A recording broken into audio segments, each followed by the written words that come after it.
Can you drop into a squat and hang out like this? Or does this happen when you fall into a squat?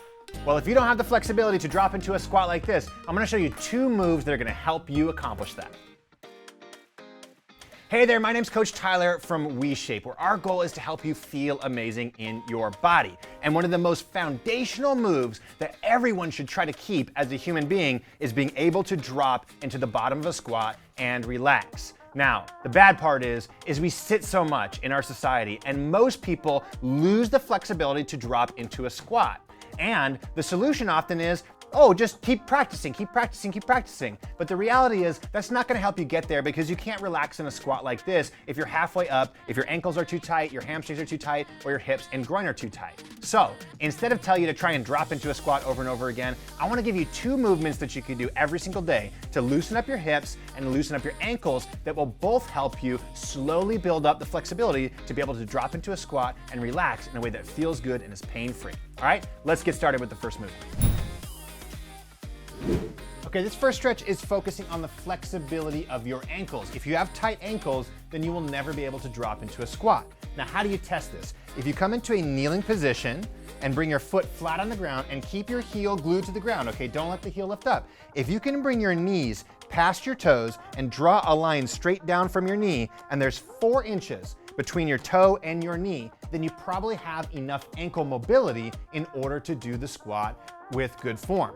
Now, if you can't do that, then this is the stretch you should be following along to. You're gonna start in a kneeling position with a 90-degree angle on the back leg and a 90-degree angle on the front leg. You should turn your pelvis and make sure your whole body is facing straight forward. From there, keep that heel glued to the ground, just like we talked about. And what you're gonna do is put your hands on your thigh, come forward as far as you can until you feel that your heel is about to lift off the floor. Now, the moment you feel that heel is about to lift off the floor, push into your foot and come backwards a few inches. Then come forward and see if you can go a little bit further.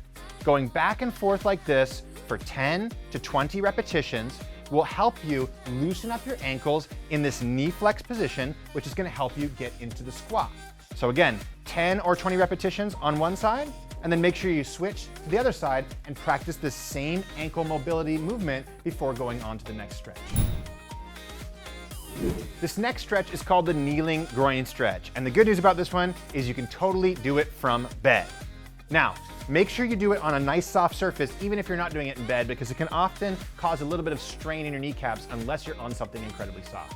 So what you're gonna do is come into a kneeling position like this with your back nice and flat. The most important thing we don't want as we do this movement is for the tailbone to tuck under like this and the back to round. If you do that, you've gone too far. Now, in this position, you're gonna slowly walk the knees and the shins out until you feel a nice stretch coming all the way through the muscles of your groin. From there, you can come down to your elbows like this, and again, focus on a nice flat back. Now, in this position, what you're gonna do is exhale and drop your heel towards your butt, and you're gonna feel a lot of stretches happening on the insides of your groin and the outsides of your hips. Now, in this position, you're just gonna come forward and backward, each time trying to drop a little bit deeper into the stretch. This is gonna be a very deep stretch for all the muscles inside your hips, maybe even your hamstrings, your adductors, and it's gonna feel a little bit awkward at first. Now, in this position, after you've gone back and forth a few times, then you can start rotating the hips internally to try and pry those hips open even more. So you're gonna lift your foot off the ground and imagine trying to reach your heel all the way over to the other side. And then go to the other side, lift the heel off the ground, and just go back and forth, rotating the hip internally to try and get those muscles activated and loosened, okay? Come back to the middle position, and you can rock back and forth a little bit more. Again, trying not to round your back as you go backwards. That's compensating through your back rather than allowing your hips to stretch. And then one more time, coming back and doing a few rotations of the hip joint to try and get those muscles active and loose at the same time. Now, once you've held this position for at least 90 seconds, very slowly come back up to your hands, bring your knees slowly inward as you come out of this stretch, and relax and see how your groin feels after doing this stretch. All right, there you have it. 2 stretches that are gonna loosen up your ankles, your groin, and your hips to help you slowly increase the amount of range of motion you have in your squat. Now, the way to use these 2 stretches is do the ankle stretches for, again, 10 to 20 repetitions on each side. Then do the groin stretch for around 90 seconds. After that, you can drop into a squat like this and see if you've gained some range of motion.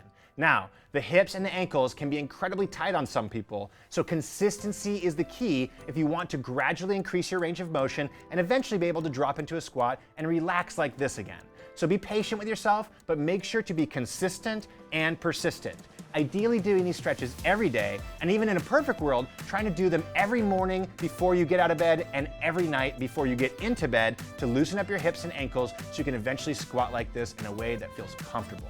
Okay? So come back to this video often, be consistent with it, and let us know in the comments below, how did these stretches make you feel, and did they increase the range of motion on your squat, maybe even bringing you all the way down so you can relax like this.